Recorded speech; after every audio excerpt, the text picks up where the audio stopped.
Hey everybody, welcome back to Poser Destroyer. We're going to have a roundtable today talking about death metal drumming, and we've got three of my favorite drummers here to talk today with us. And so I'll introduce each of them now. So first we've got the drummer of Flesh Hoarder, Rottenness, Martyred, Scattered Remains, formerly Disfigured, Feculent Divinity, Whore of Bethlehem, and he was also a founding member of Stabbing. So I'm very excited to have Rene Martinez here with us today. And then the next might be best known for his time as the drummer in Gorgasm, but he's also a multi-instrumentalist, the guy behind Human Fillet. He's a guitarist and up-and-comer as Protrusion, drummer in Sarcophagy, Horrific Demise, former drummer of Between the Killings, and he also had a solo project called Purulent Infection, among others. Kyle Christman is here.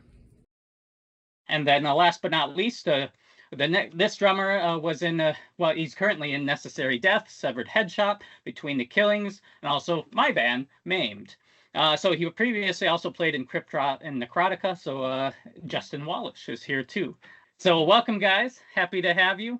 So let's start with this opening question. What differentiates death metal drumming from other styles of drumming? What's unique about it? Who wants to answer that?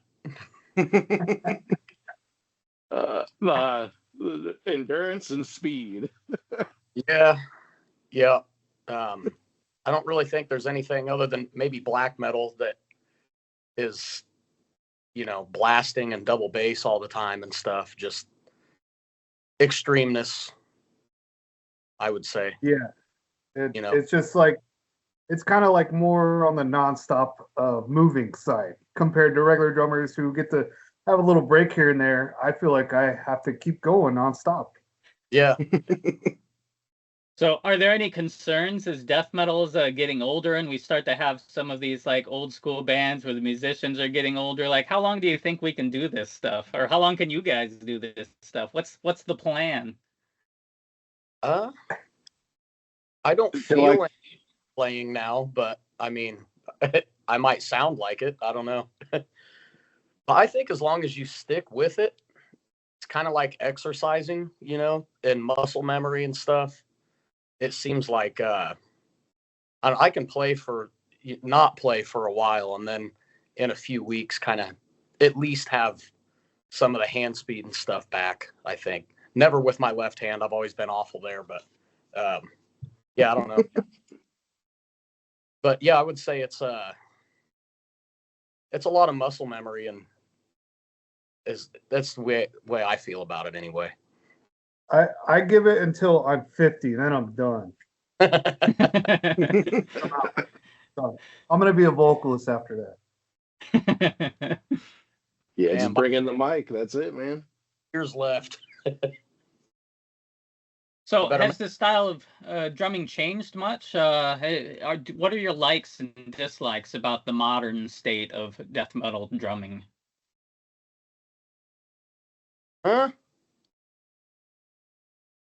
I don't know, man. I mean, I'd say to me, like the only thing that seems like it's changed is a lot of double strokes and stuff. Like everybody's using that now, myself included.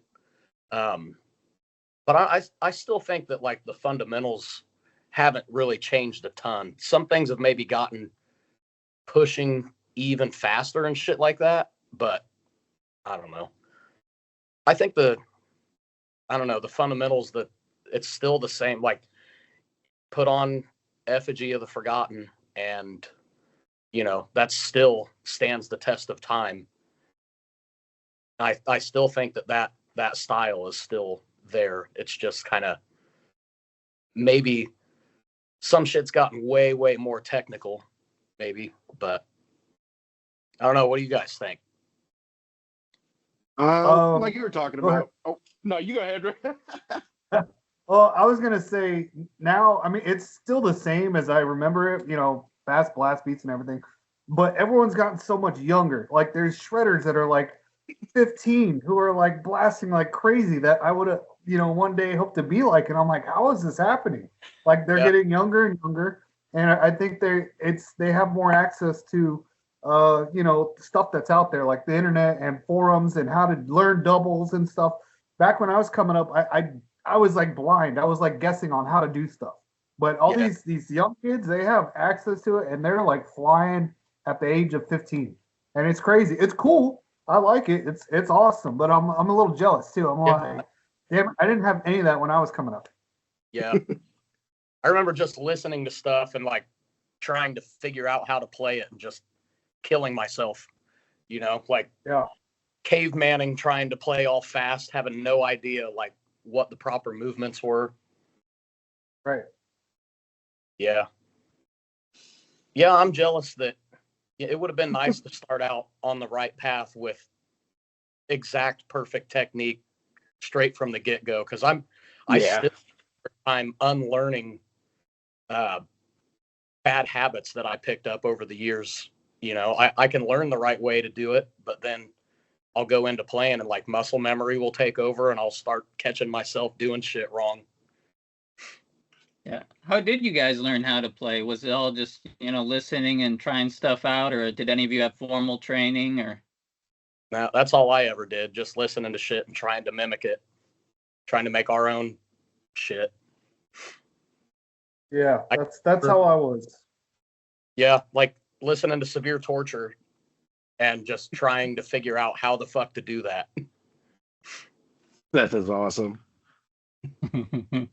But how do you feel about the use of triggers? What should be triggered? What shouldn't be triggered? And some people maybe throw out this, do you have all acoustic notes or whatever? But how do you feel about that stuff? And what do you use? I only trigger. I know that me and Kyle feel the same way about what should be triggered and what shouldn't. Like definitely no snare, nothing. I don't like anything where the whole kit is triggered. It sounds fake and it sounds weak to me. So as far as a trigger bass drum, fine, but everything else, come on. You think leave it natural. That's what I think about it. Yeah, I like it to have that natural dynamic.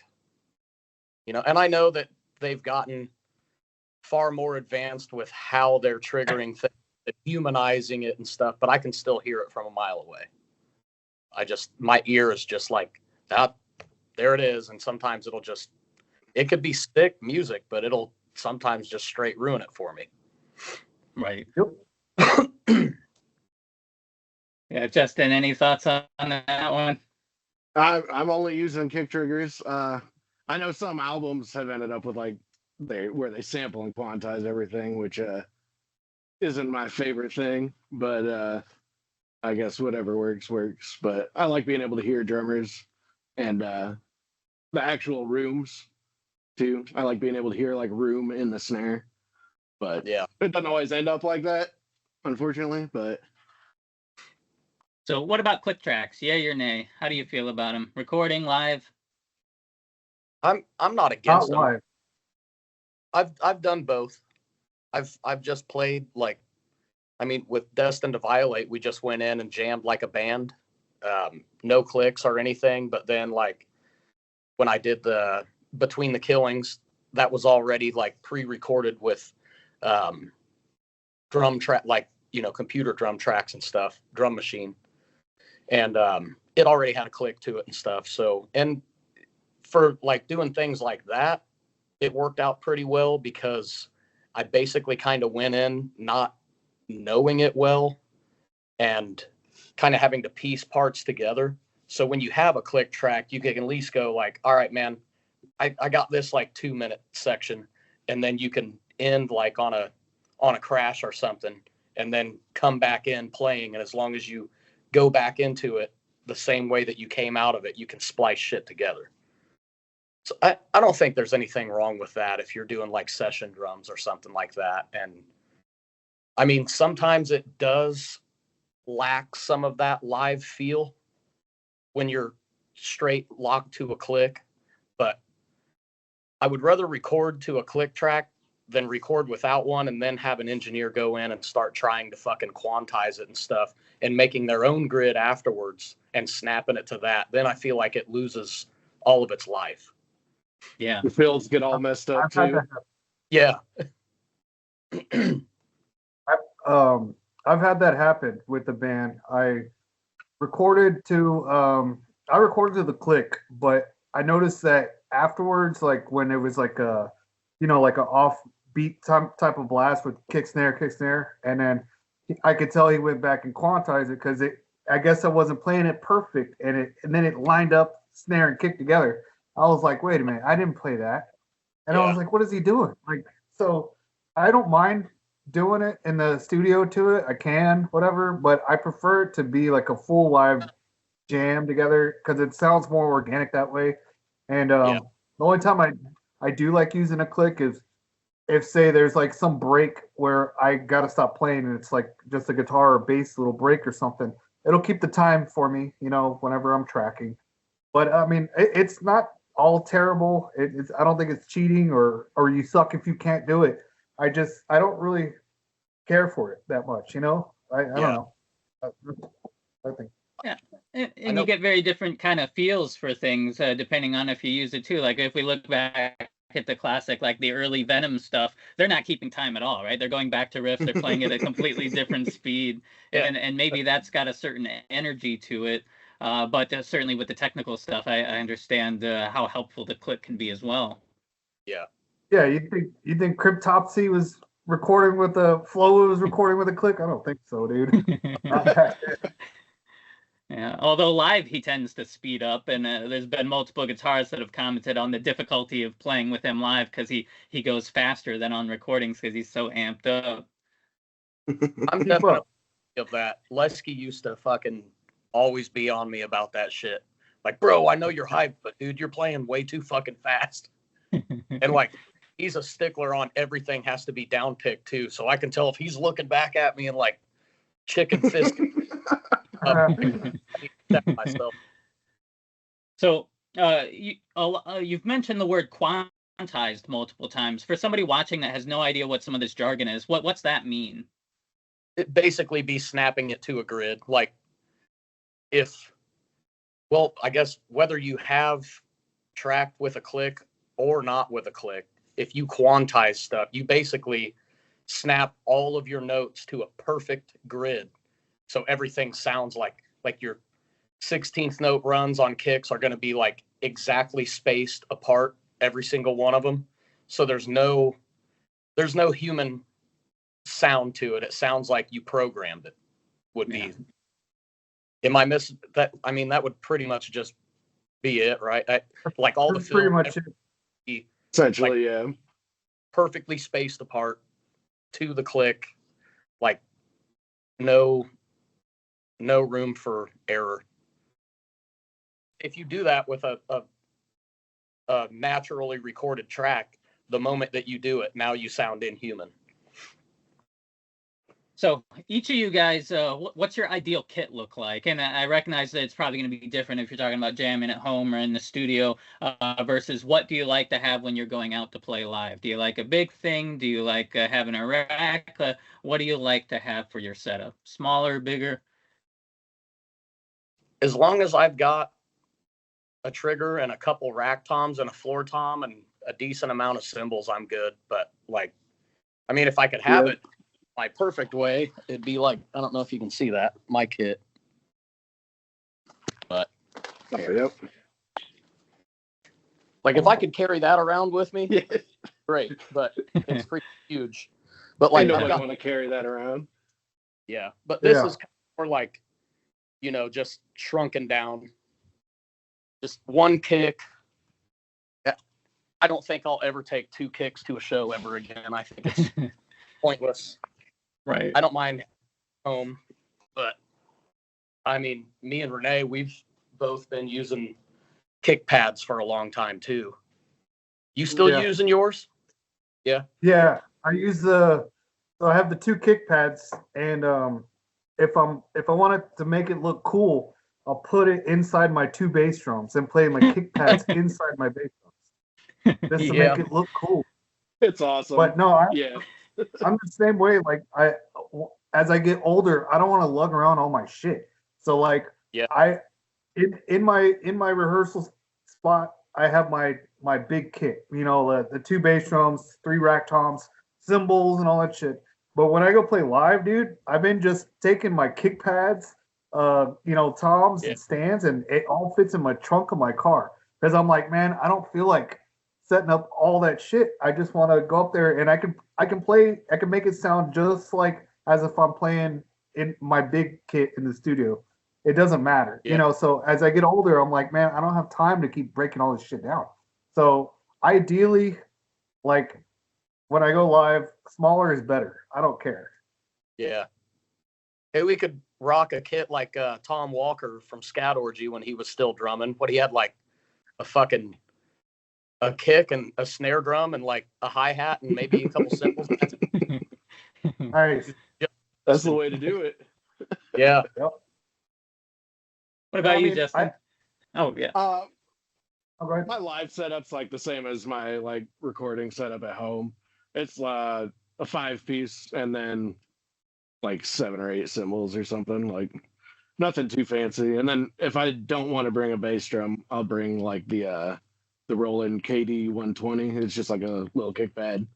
And I'm using Foot Blaster triggers anyway, so you give me a suitcase, I'll hit that and they'll still trigger. It's whatever. Yeah. I like so that's when like, other people provide the drum sets.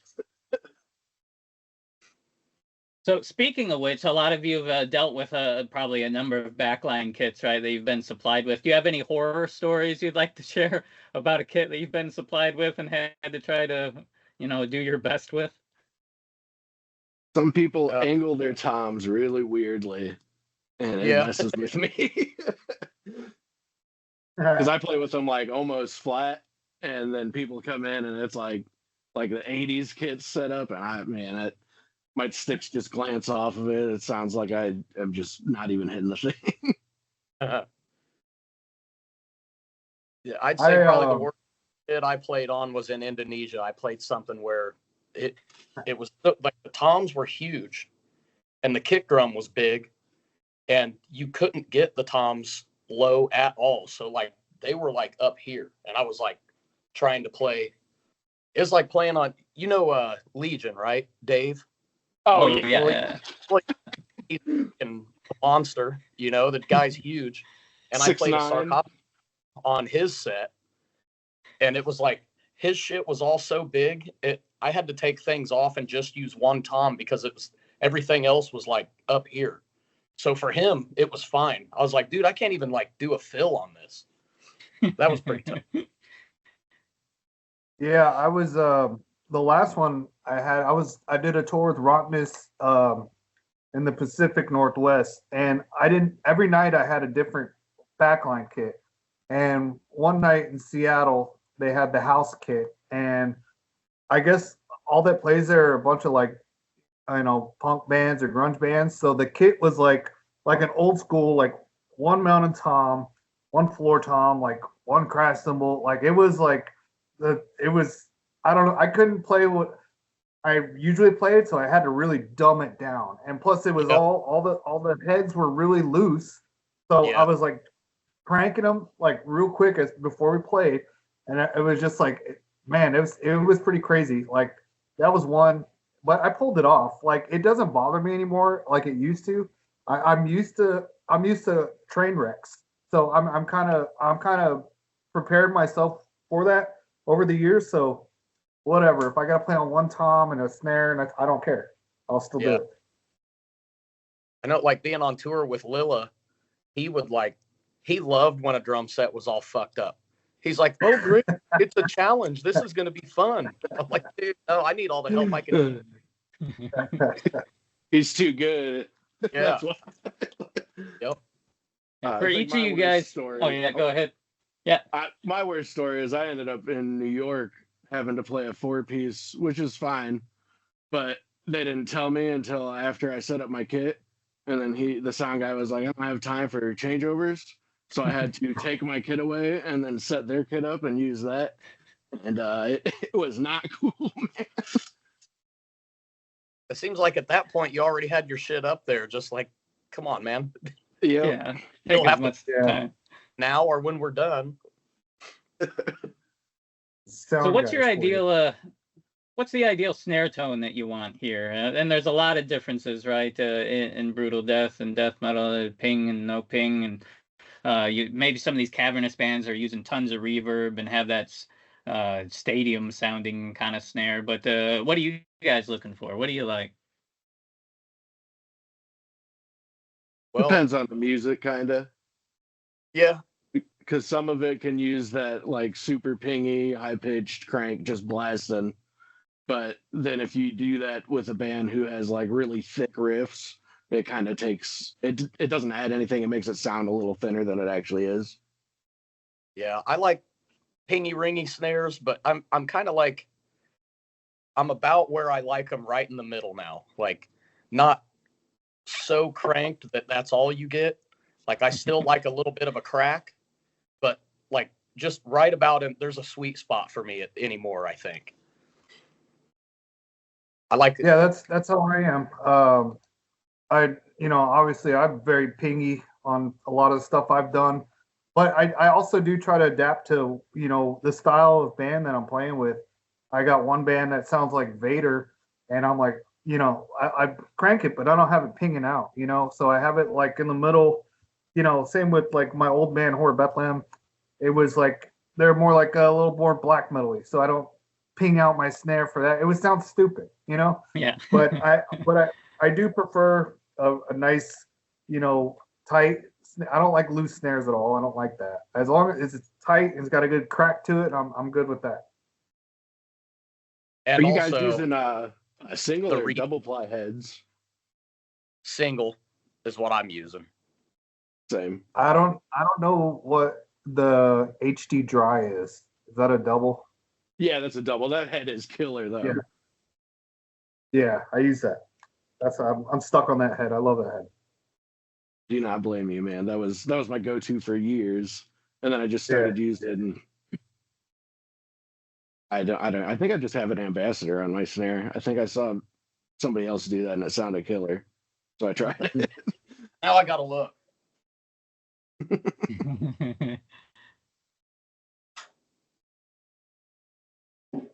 All shall be revealed.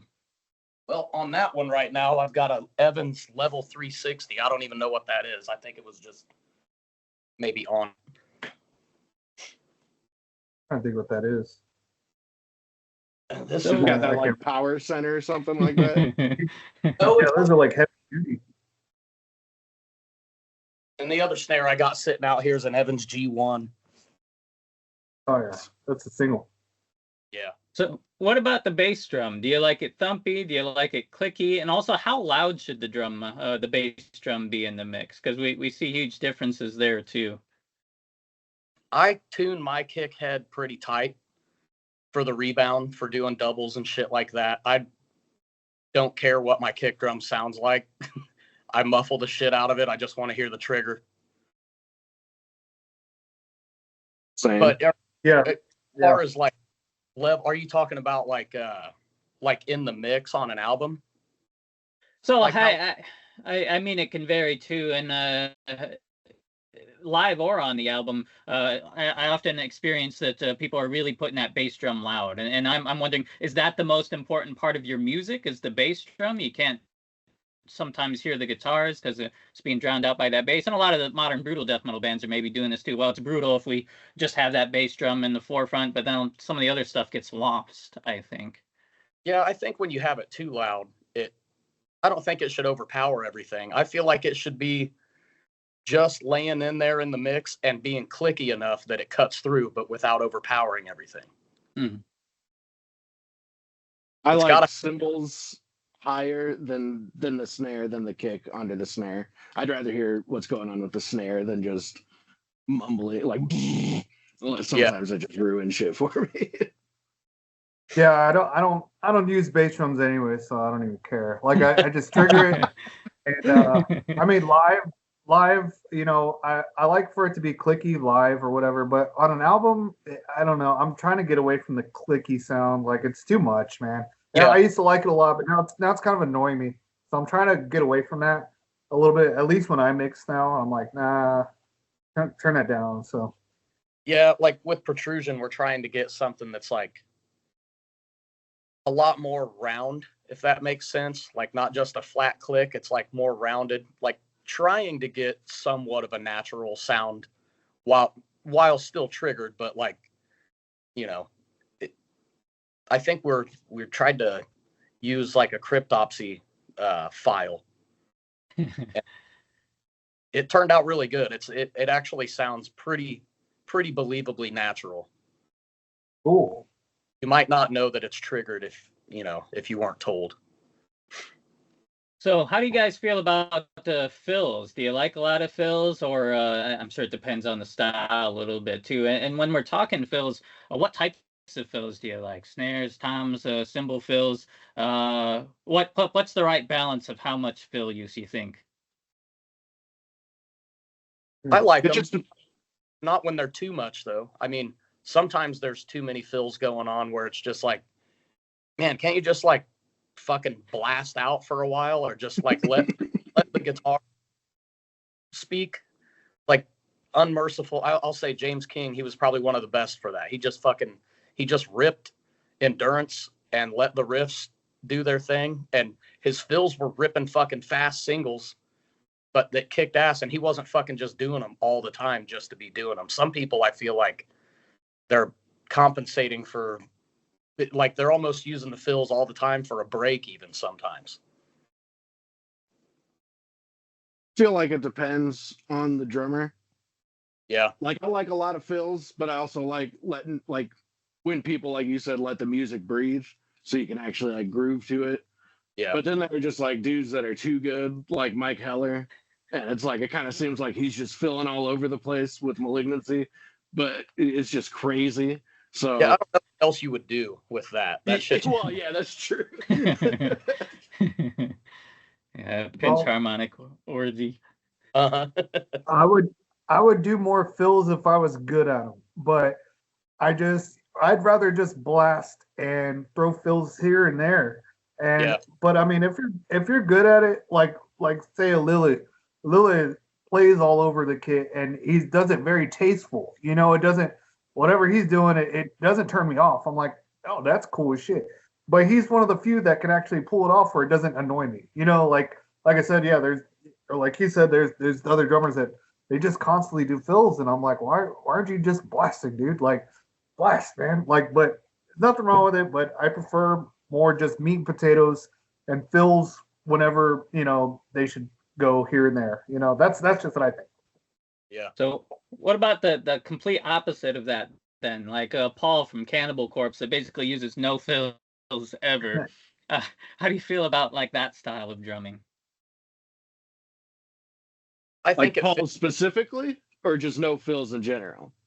Well, I mean, whatever your take is. Yeah, I don't want to dictate your direction there. I just, because there's some drummers who aren't doing fills, but they're blasting at like 300, and that's just super awesome. Because I mean, everybody loves blast beats. That's why we do this. Yeah. So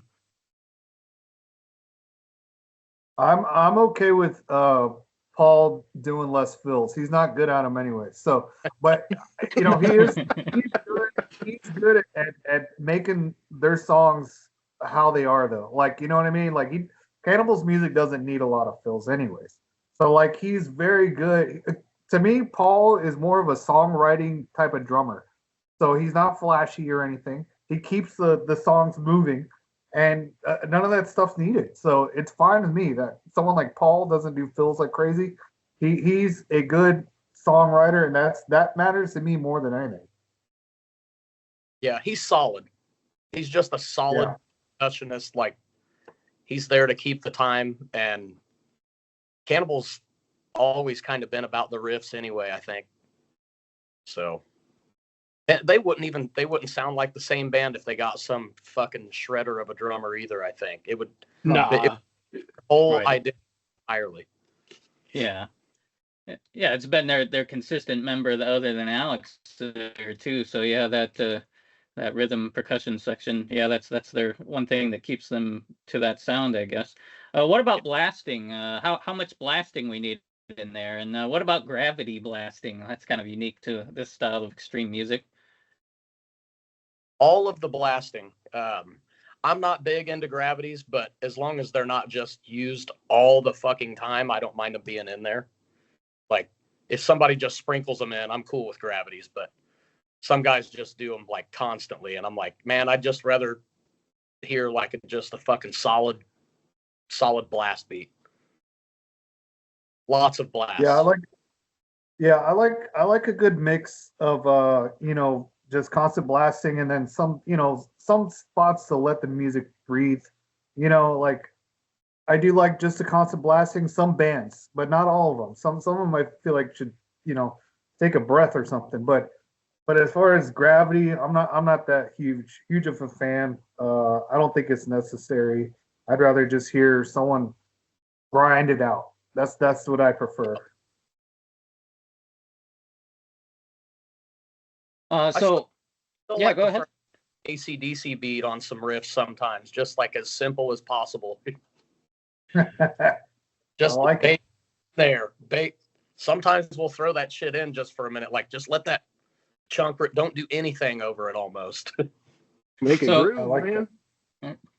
Speaking of simplicity, how do you feel about the different directions this style of music has gone in? Do you like things to stay in 4/4? Do you like tempo changes? Do you like weird time signatures? Now we even see like polymetric stuff, like Lily does some of that. How do you feel about all these kind of pushing the envelope, getting more technical, getting more abstract? How do you feel about that stuff?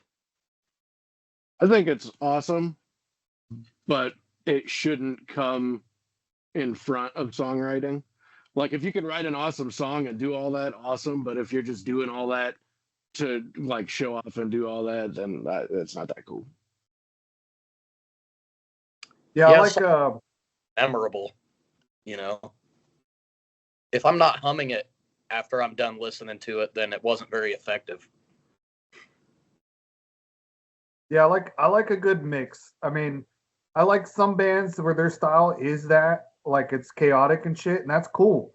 But I don't like it when it's overdone. I like a little simplicity here and there, and I like to play odd timing stuff. It's fun and it's challenging. Like I have one guitar player who writes odd timing and he doesn't even realize he's doing it. And I have to go in there and be like, okay, dude, you're doing like 6/4 here, and you're crazy, and it's fun, it's challenging. So and it's good. It makes the music interesting, like, you know what I mean. But also, like, at the same time, don't overdo it. Like that just annoys me, especially in techno.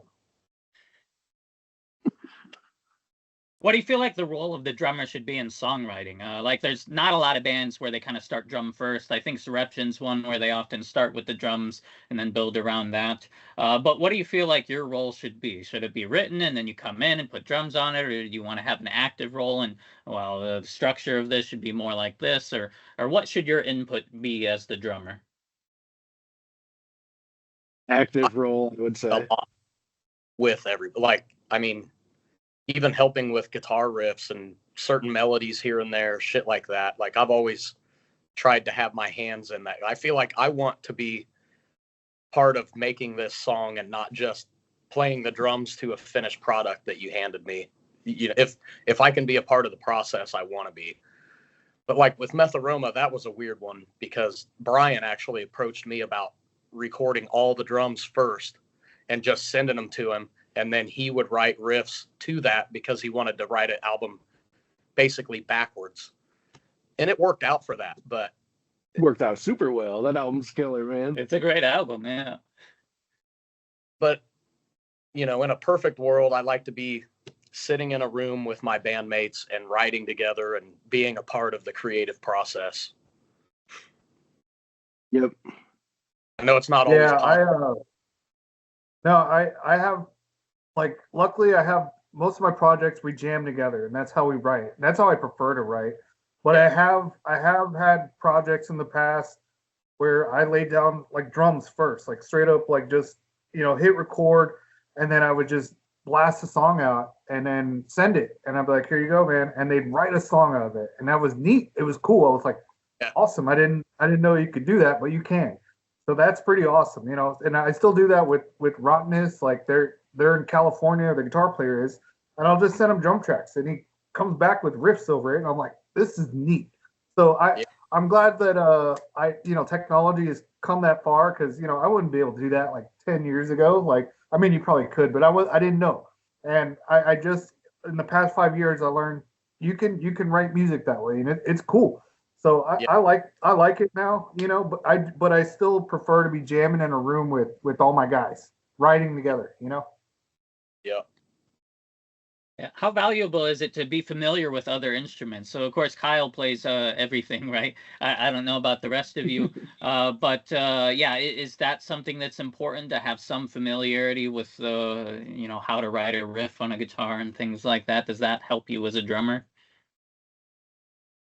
I'd say it helps me, but I don't know that it's very important as long as you just understand music and know how to write cool sounding shit in general. Like even if you can't pick up the guitar and write it, like if you can, I can't tell you how many times we send these voice message things back and forth where it's like, dude, I got this in my head or whatever, and like send it to somebody and you're just like humming it out sounding like a dumbass, but then you go home and figure it out.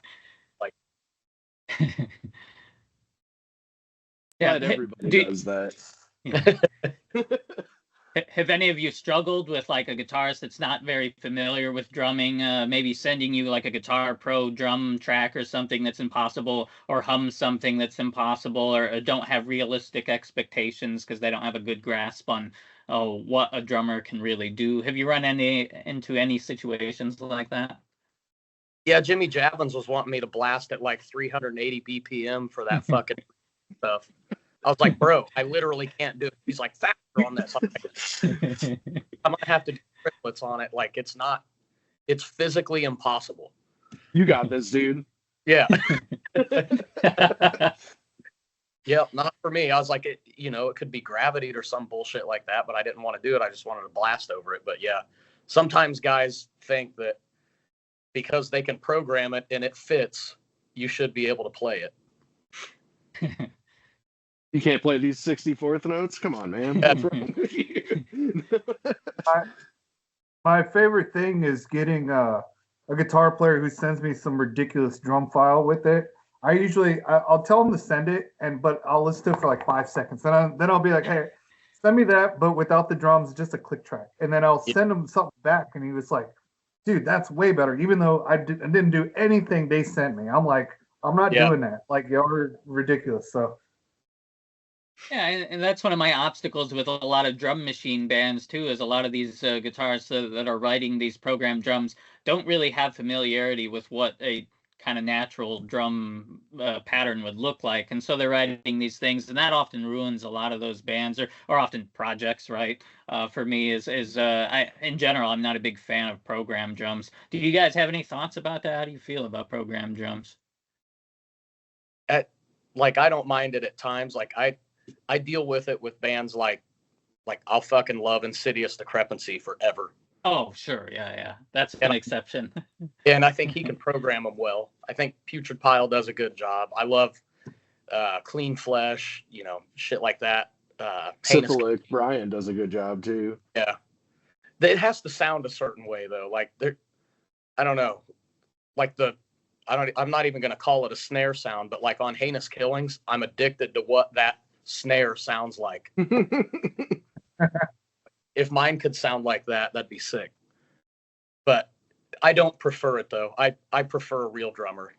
Like bring him up again, but when James King was doing the drums for like fucking Viral Load, and there's a few videos of when they were touring playing that shit, that was like, dude, that was just game changer for that shit. Like, I wish that could have just kept being a thing. Yeah. Agreed. Yeah, I saw Anal Nathrak with an actual drummer, and that was crazy watching somebody play those parts. Yeah, I don't mind drum machine bands as long as they do it to make it sound like they're attempting to make it sound like it's an actual drummer instead of like some machine. You can tell when they know like how to actually write drum parts that are like human sounding and stuff. So not ridiculous. So there's few of them that can pull it off. Like you were saying, like Putrid Pile. I like his drum machine parts. They're simple to the point, and Sean from Insidious Viral Load, like he was really good at it too. So I mean, there's a few out there that can do it, but for the most part, like a lot of them can't, and I can't get into it. Sorry. They have to at least understand drumming. Even if they can't play the stuff, you understand what you're programming. Right. Yeah, there's a band, Sludge. They're like a prog death metal band, but their first couple albums all had drum machines, and I was actually surprised to find out it was a drum machine because that's how well he did with the programming. Who was Yeah, it? There was It's there's another Sludge. old It's school death metal band like Cumcon. Is that how you say that? But they always had a program drummer. The vocalist from Entombed was on one of their albums, and but they always listed a different drummer on there, and that was the ongoing sort of thing, is people didn't realize that it was programmed drums because they programmed them so realistically. What's your take on Mortician's programmed drums? Terrible. Yeah. I've never really listened to Mortician too much, man. I tried to get into him because, you know, it's been shoved down my throat a bunch of times, but I just it's not my thing. There's some old videos where they played and it sounded pretty sick, like real drummer and everything, which I've seen them live a couple times with a drummer. Who's that?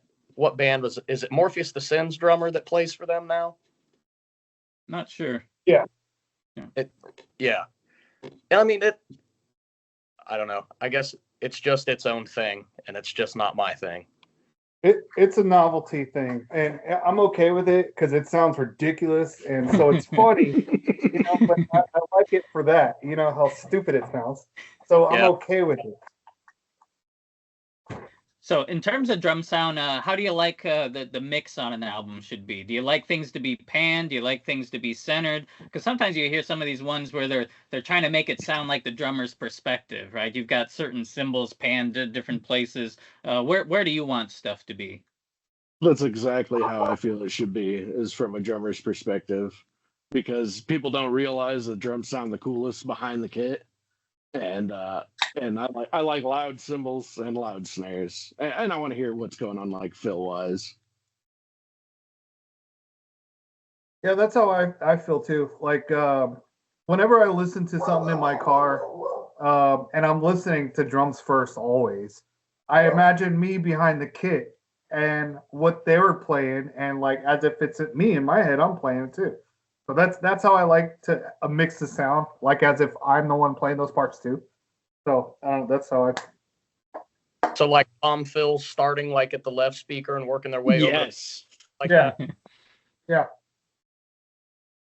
Is there anything you feel like maybe? Everything Yeah. Should anything be centered in the mix? Do you think, like bass drum, snare, should those be centered? Kicks and snare bass drum, kick and snare, Yeah. Yeah. I would probably pan snare a little to the left, just because for me it's slightly more left of everything. But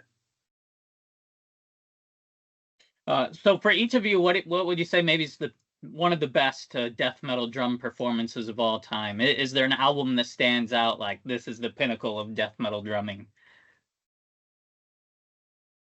Man, it's a tough question, man. Or a couple, yeah. You know, I'll say. Go ahead. I was just gonna say, I think that fucking Doug Bone on Pierced from Within was fucking mind-melting drumming still to this day. Like, I know it's not the fastest shit, but just I loved his style and the way he wrote. That's definitely a pinnacle album for me, and it is a lot to do with the drumming too. Yeah, I think his tom use is really kind of unique too, because he used it almost like musical notes rather than just using it for like fills and stuff. And so a lot of those patterns have always stood out to me too, yeah, on that album. Now I got to know everybody else's. One of mine would be I don't know if I'm pronouncing his name right, but it's Michael, I think, Vanderplicht from he was with Prostitute Disfigurement on Descendants of Depravity. That's like one of my favorite all-time death metal drum performances, because it's super fast, super groovy, and like technical, but it's got everything, and the cymbals are like right in your face where they need to be. It's really crisp too. Like the drum on that is so crispy, dude. Mm-hmm. It's clean. That's how I want to sound when I grow up. But I was gonna say, In Their Darkened Shrines by Nile. Yeah, I love the drum parts Tony Laureano played, and he was so creative with with everything. He would do like rolls on the. He would use one of those saw blades and shit, and he would do like rolls on that, and like all his fills and everything. It made that album so cool because of the drumming. For me, all his little kick patterns that he would do underneath the blast, like it like blew my mind. I was like, that guy's writing music. Like he's not just blasting, he's writing music. He's hearing the colors. Yeah, he's so underrated too. In Niall's discography, that's my favorite drum performance from them by far, and especially that even as like a teenager listening to that, and the later half of the album has such unique cymbal use that I still don't really hear from anybody else either. That really stands out to me. But yeah, I think he's really underrated, and of course he's been in tons of other bands, Angel Corpse and everything else. But yeah, that's a really sick. Well, that's one of my favorites. I like watching him play. It's pretty unorthodox. Like, it looks uncomfortable, but he's flying. Yeah. I wish there were more videos of that dude. Like, I mean, there's some, but I wish there were more. Yeah.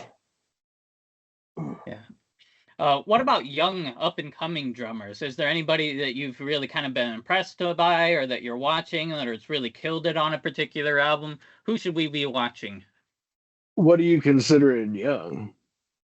I guess that's somewhat relative, right? But there's some that are very young. But I mean, whatever you're thinking, yeah. So Let's hear there's it. this dude. His name's Ethan Shoemaker. He's with Demon King, and I think he just turned 22. And he is like, as of late, he's hands down one of my favorite drummers I've seen. This kid is insane. He's not a kid. He's obviously an adult. But I've been watching videos recently. He's been recently posting shit, right? Like, he just like a bedroom or something, it looks like. Yeah. He is he's insanely good, and we did a run with him. It was like 3 or 4 days, and I watched him, and every night I was just like, it is stupid how good you are at this. And like, I've been doing this for almost as long as you've been born, and I'm nowhere near that level. I think everybody knows who I kill right now. Right. Goes without saying, that dude is he's a prodigy. Yeah, like 17-year-olds doing full Defeated Sanity covers on every instrument and vocals, like, it's crazy. Like, we just played a show with Malignancy in Indy, and it's like, dude, you're just filling in, and he ripped that shit like he's been in the band for fucking 20 years or something. I mean, it was like perfect.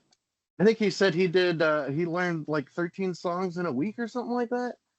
I was like, dude, how did you do that? I couldn't learn these songs given a year. And my brain is insane. That way.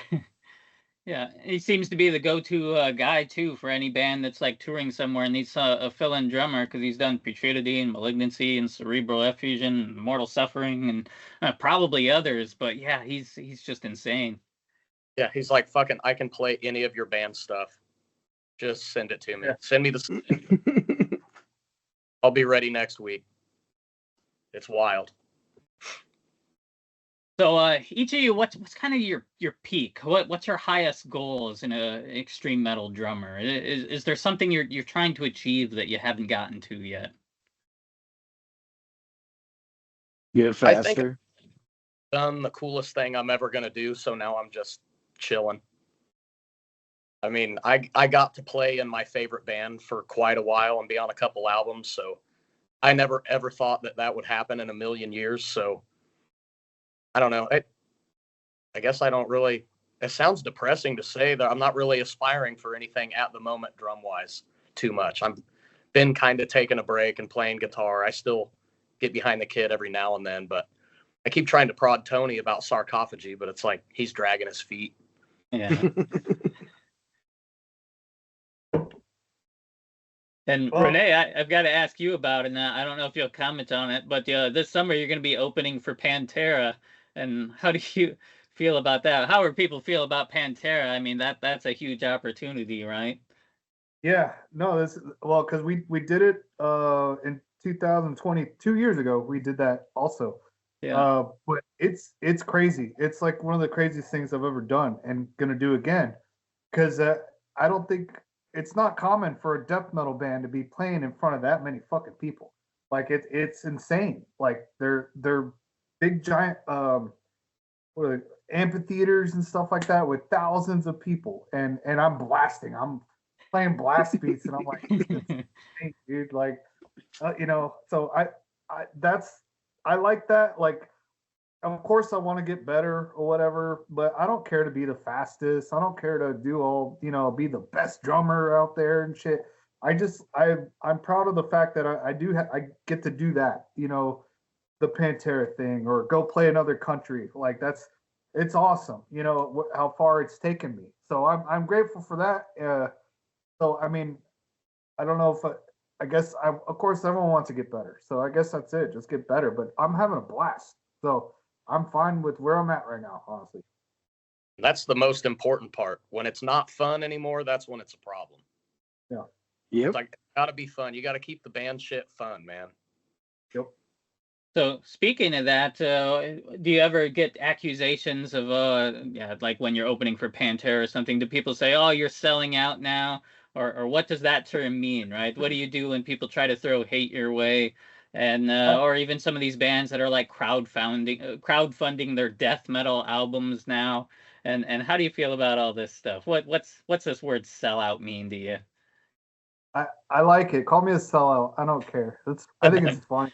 Like, you're just mad that I'm fucking doing that. I don't care, And I get it though. Like, I get it that, it's weird because who the fuck opening for Pantera? Like, what? That's weird. It's weird to think about. But if they want to call me a poser or think it's poserish, then I don't care. I think it's funny, and it just makes me like push even harder. Like, yeah, walk on home, boy, or something. I don't care. I think it's thick as fuck. Yeah. It's badass. Yeah. Is there anything Yeah, go ahead. Does Mike hook that shit up for you guys, or how is that how you kind of got in with that, Mike? Of course. Yeah, of course. It was Mike. It was all Mike because like he jammed with Phil, and of course, and then they went off to do the Pantera thing, and then anytime they announce a Pantera tour, Mike would hit him up. Hey, Phil, if you ever need to open or like, let us know. We'll do it. And then, yeah, he one day out of the blue, he called Mike and said, "Hey guys, you think Flesh Hoarder want to open?" And Mike was like, "Yes." And we were all like, "Fuck yes, dude." Hell yeah, because of Mike, man. Because I don't think if it weren't for Mike, I don't think he would care about Flesh Hoarder or even know about it. So I'm grateful for Mike. He might not know, but I do think it's cool the fact that dude does like fucking extreme ass metal. Like, oh yeah, he knows his shit, dude. Like, he really does. Yep. Yeah, I mean, hell, fucking Mike got me and my wife and shit up on the tour bus with Phil. Got to meet him and shit. That was cool as fuck, man. I was like, hell yeah, I'll take advantage of that. Yeah, dude. Is there anything the average listener doesn't really understand about drumming, or are there any misconceptions? Is there anything that people often stumble into that maybe you wish somebody knew about this style of drumming or about drumming in general? I mean, normies. Could be, yeah. Yeah, I mean, it's cool that they think it looks cool, and it's. I just want them to know how hard it is. It's a lot harder than anything everyone else is playing. Like, it's very hard, and we put in a lot of hours of practicing. I feel like the drummer is probably the hardest working member of any band. Like, no matter what kind of style. Like, we're always having to lug our shit around. We have to put in a lot more practice. Not saying everyone doesn't practice as much, but we pretty much do practice more than anyone else because it's hard to do drums, So that's, I don't know. I hope they understand that, and it's not easy.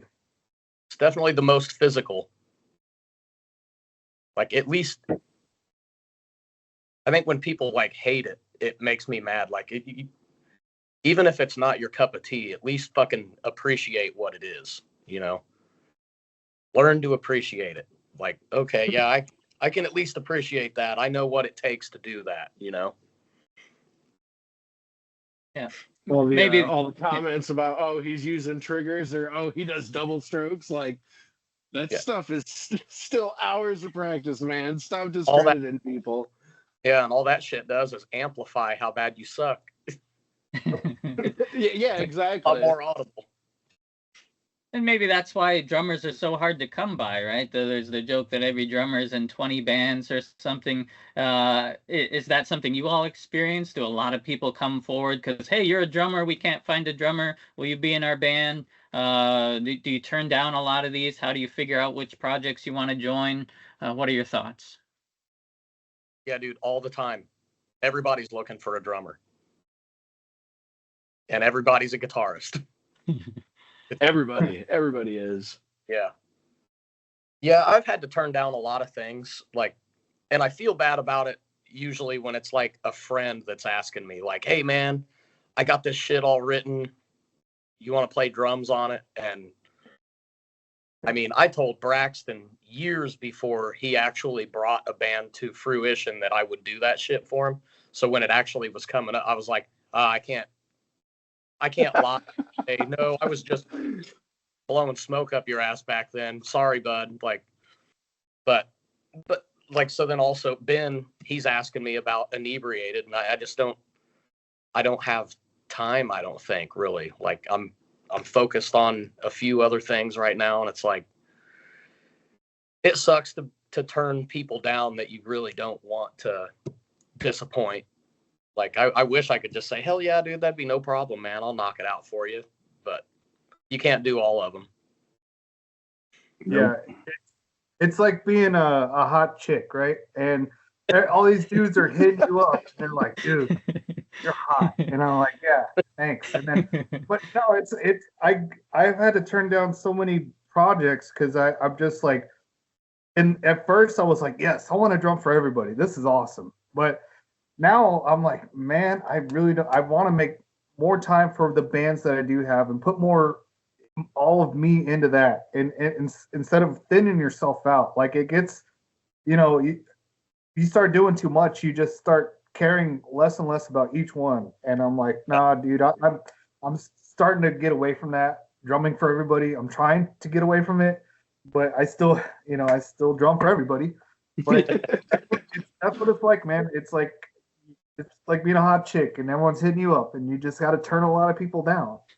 In high demand. Yeah. Imagine like being like an insanely sick fucking drummer. Like, I bet they're blowing up constantly. I bet Nikhil's inbox is like got days of He already got 2 offers during this whole interview. Right. He's Yeah. fast.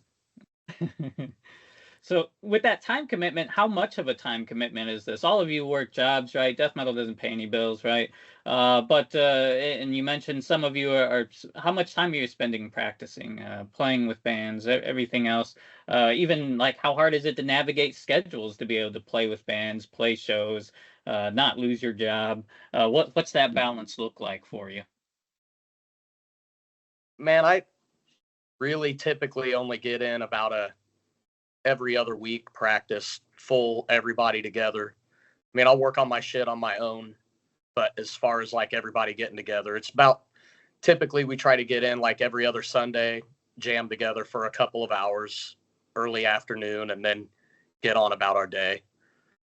But I mean, I'd like to jam more, but it's hard to, with, like you said, with work. And then, I've been messing around with Human Fillet a bit again.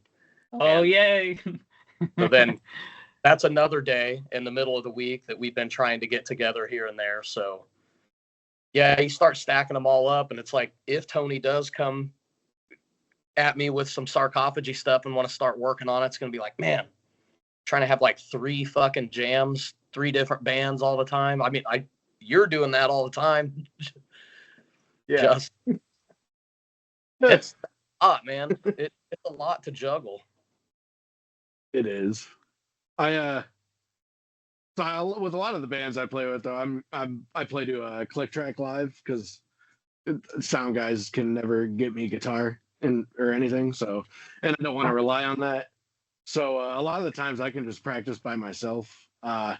Yeah. With Necessary Death, we practice like every Sunday, pretty much, unless we got something going on. James is, I mean, he's like 2-3 hours away, so he doesn't come down every Sunday, but it usually ends up being like once a month.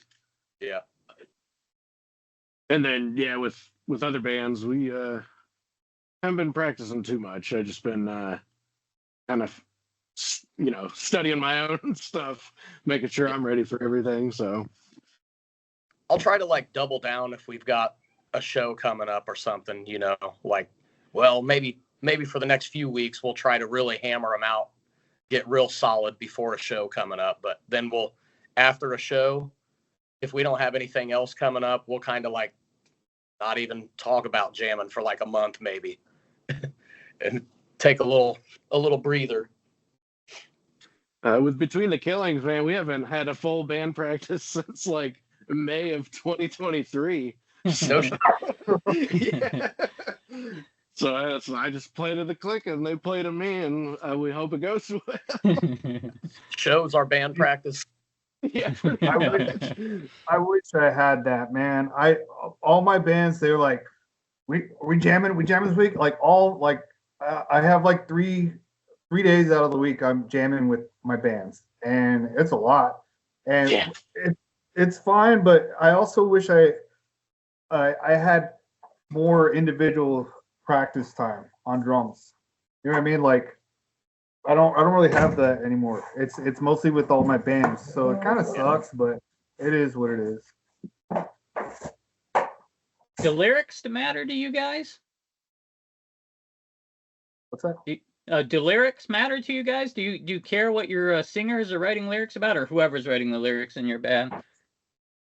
It depends if they suck.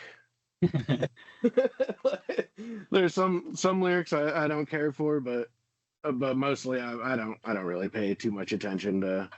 I don't even know most of our song titles, so I'm not gonna lie. I still nasty stuff. I'm still old school when it comes to that. I love the brutal fucking like Cannibal Corpse Butchered at Birth style, just like fucking shock value. What the fuck did I just read? Type shit. I still love that stuff. But it's not a huge deal to me, as long as it's not like super, super corny or something. I want to quote Pat O'Brien. He said, "Lyrics, schmirics." He doesn't care. I don't care. I don't care. You can write about whatever, but yeah, as long as it's not corny, As far as lyrics, no, I don't get into it. Yeah, and the number of you have done vocals while you've done drumming, even if it's just backing vocals. How hard is that, right? It's already so physically demanding, and then you're trying to get this breath, especially for that guttural vocal style. How much of an obstacle is that to add that layer of also doing vocals while you're drumming? That wasn't too bad, at least in my experience when I used to do it. But I kind of started out in like a grunge cover band that I had to be the vocalist anyway. So and that was when I first started drumming. So I kind of learned how to mix those two together like immediately. But then I did death metal vocals and kind of feel like I shot my throat and not too good anymore. So I just don't do that. I've never done it live. I did a whole shit ton of backup stuff for Gasm in the studio, but like as far as live, I've never attempted to do it. But I could imagine, I don't know. It's already hard enough to play guitar and sing at the same time. I think fucking drums would be a bitch. Yeah, I can't even like do anything else. This like while I'm drumming, I have to just have drum brain going, and that's it. I can't do anything else. That's it. I'm not talking, nothing, dude. That's crazy. It's crazy when drummers can do that. I've seen drummers way back in the day. There was a band called Bled from California, and this dude was like had the headset on, and he's like blasting and doing like guttural vocals while he's blasting. What's his name does that, right? Joe? What is his name? The dude from Pittsburgh. What is his name? Which band? Oh, Man, I gotta look him up. Hold on. I'm Joe pretty sure. Anthropophagus. Oh, Yeah. I don't know. I don't know his Yeah. last name, but he does. He's a really sick drummer, and he does vocals while he's drumming, and Yeah, he's awesome. It's insane to see someone do that and pull it off, and he does it. He does it well, so it's cool. that Props dude, to that guy. remember Alex Cullen from Yeah. that colonized the rotting? He Yeah. passed. I played a show with them in California, and he was blasting like a motherfucker, and he had the same, like, the headset on and shit, just doing gutturals the whole fucking set. And I was just like, dude. First I was confused because I'm like, where are the vocals coming from? Like, front, I could hear him, and then I noticed he was doing them. I was like, holy shit, dude. Yeah. Gnarly. It's crazy to see. Those people are freaks. Yeah. So starting to wind down here a little bit, what direction is death metal going in right now? How do you feel about the genre right now and where it's at? Are you happy with it? Do you not like some of the stuff going on? What's your take on where death metal is now and where it's going? I feel like people should just do what they want in their own manner instead of trying to mimic what everybody else is doing, and to help further the genre that way. Like a band that always comes to mind for me is Vitriol. How they still have an old school, traditional death metal feel, but they're also pushing the boundaries in a way that doesn't feel like everybody else is. Yeah, wild that they're on Century Media too. They've kind of broken through at another level, which is kind of unusual at this point for a newer band.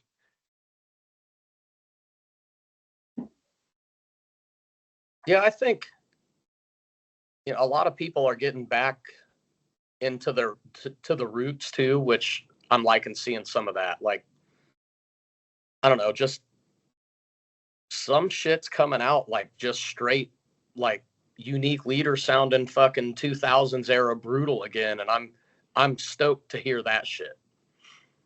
That Into the Ashes album that came out, I was that last year or whatever, just got that old like Arse Breed vibe kind of. Yeah. Yeah, That's a killer. I think it's looking bright because these kids are getting younger and younger, and like they all sound like Disgorge, and it's crazy. I'm like, but these are like little kids playing this, so it's like mind blowing. But that's Yeah. a good thing, though. That's a good thing. Are you guys bothered by this like hardcore death metal stuff that's gaining popularity? I don't know if I even paid attention to it, honestly. Yeah. It's And not. that- It's not. yeah. Not my What would- radar. So I can care less.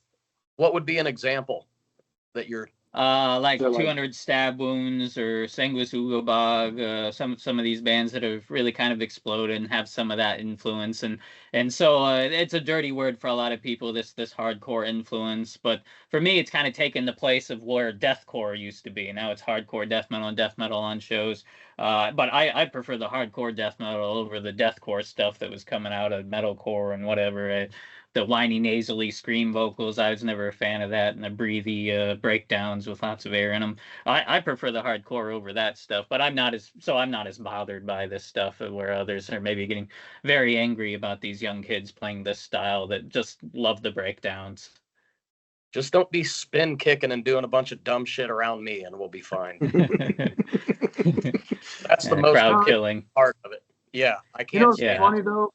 You know what's weird though is that like it sounds like they discovered internal bleeding or skinless or remember that era of New York death metal, like that I liked it too. It's cool. So like it doesn't really bother me, but I it's just weird that they're doing the spin kicks thing now to it now. Now that's part of the way they sound reminds me of that era of death metal, which I liked.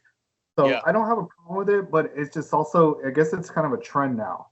And it'll die. They'll find something else and they'll move on. But right now that's what it is and whatever. Let them Yeah. have fun. Some new thing these bands are doing where they're like lying and saying that their fucking demo or whatever came out in like 94 and shit like it'll be like fucking some new band and it'll say like released in like early 90s or something like that, and it's some brand new band, like some novelty shit. I don't know. Or now you even have people creating like the AI bands and using like recently there was somebody creating fake death songs and uploading it to Spotify as real death songs. Do you feel like this AI stuff's an obstacle? Yeah, AI is weird, man. I don't know how I feel about AI. I mean, it's cool for some things, but like, I don't know, like that's weird. And then like the AI art stuff, I don't know. It's taking real artistic people out of the equation, I feel like. Stealing work from artists. I don't think it'll ever take over death metal though. Like death metal, it's too unique where like I've messed around with AI one time and made it make a death metal song and it sounded so stupid. I was like, this is never gonna people know the difference. Like it just you can't replace real people when it comes to death metal is what I mean. Yeah. Like music and stuff. Yeah, it doesn't I'm not ready. I feel like a lot of it's kind of a trend in terms of music too, especially with the artwork. Like with death metal in the late 90s, early 2000s, you had a lot of those like bad computer graphics kind of album covers. And I feel like this is the new wave of that, right? We've got these bad kind of AI album covers. But I think after the novelty wears off, hopefully we'll go back to using real art. And same with the trend of like the hardcore stuff. I think just like with deathcore, where a lot of those musicians learned how to play their instruments and then started playing death metal, I wouldn't be surprised if we see a lot of this with these young kids that are just playing the breakdowns too. Maybe in a few more years they'll figure out how to play death metal as they learn more about their instruments and also the bands that were playing this stuff beyond the Internal Bleeding and Skinless and whoever else. Last question here. Any tips for aspiring drummers that might be watching this that want to play death metal? Metronome is your best friend. I didn't learn that for far too fucking long. And starting slow with a metronome and living by that thing, that's what I would say. I mean, not much more than that. I would say if you want to play extreme metal like this, it's probably a best bet to just get triggers as soon as possible because eventually you're going to end up playing with them. And when I first started out playing metal and stuff, I couldn't afford triggers. And once I got the triggers, I was like, whoa, wow, I suck. So like my feet were not up to par at all. So if you're going to be using triggers, it's a good idea to play with and without them, but you need to make sure that, you know, you're working correctly on your technique with your feet. You know what I thought you were going to say? If you're thinking of playing death metal drums, just don't. I thought coming. Thanks, everyone. I was gonna say, just don't do it. Go learn to play guitar. You'll save a lot more money doing that. But no. That's for sure. Yeah, no. If you really want to, you know, get into it and stuff, you just be prepared. You're gonna have to put in a lot of hours and it's a lot of work. Like it's not for everybody. And sometimes there are people who can just pick it up like that. I'm always jealous of the people. But yeah, it's a lot of work, and just be prepared to put in the work if you want to get really good. For those that, if you're gonna go play your first show, bring a drum rug, because nobody tells you that your drum's gonna be sliding away from you until you're on stage and it's just going away. So bring a drum rug or something. Yeah. Yeah, for those that can't play loud, is getting an electronic kit something you would recommend, or does that feel too different, or what do you feel about those kind of kits? I mean, if that's all you can do, like because you're in an apartment or something like that, it's still nothing beats playing a natural drum kit. But I have a Roland V drum kit, and I still fuck around on it even just for fun a lot of the time. So if that's what you got to use, I think at least you're playing something as opposed to, I mean, I guess you could just hit a practice pad constantly until you can go be loud, which there's nothing wrong with that either. kind of forces you to actually practice and not just be noodling around, because that's what I'm really bad at. I'll go, man, I'm going to go up there and I'm going to practice for a while, and that might last like 5 minutes, and then I end up just jamming. Yep. Electronic kits are good. Like, whatever you can learn on. My practice setup that I usually play on like later at night is just practice pad, a kick pad, and then those like quiet hi-hats and rides, and I just keep those 4 things, and anything you're going to need to learn, you can essentially just learn on that. Yeah. Yeah, especially with the mesh ones. I struggle more with like those rubber ones, but I feel like most of the modern ones have the mesh drum heads now, and that I think that helps out.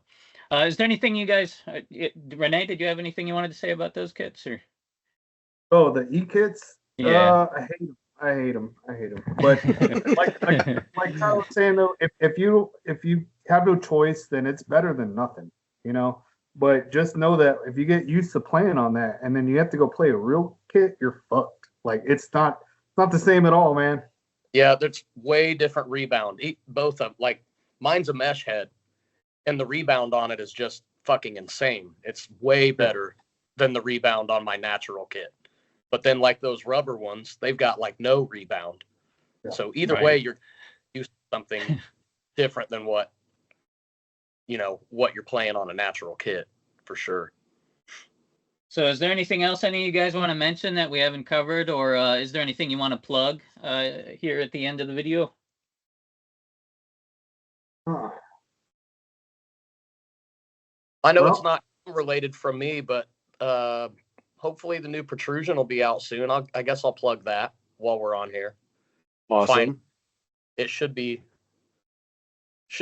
well, yeah, everything's tracked. We're just kind of in mixing stages right now. We've got this, I guess I can plug this to the Slam Dakota Fest coming up. Be playing that too. So yeah, me and Justin are playing that with Maimed too, and Justin's playing that with 2 other bands as well. Yeah. Yeah. So anybody in the Midwest, try to come check that out. Cool. I'll plug all my bands. Like Flesh Hoarder, we're working on. Well, we have a new album. We just need to go record it. I have my other band, Horrific Visions. We're just jamming for fun and putting out stuff whenever we can. It's just a fun band. I love those guys. I have Rottenness. Rottenness is still working on new stuff, and whenever we can, we'll put new stuff out. I have another band called Martyred from here in Austin. That's my homie band, and like we're working on. I got to practice with them tomorrow night, so we're working on that. And then, Violence Only. Like I have that still. It's still a thing, but we had a lineup change, and now we got Andrew Matthews, he's an incredible guitar player. So I gotta record those 5 tracks real soon, coming up in the next couple weeks, and hopefully we'll put that out. Hopefully, finally. That shit that I heard from that is fucking sick. Yes, it is. I was just gonna say that. That's the fucking It's badass.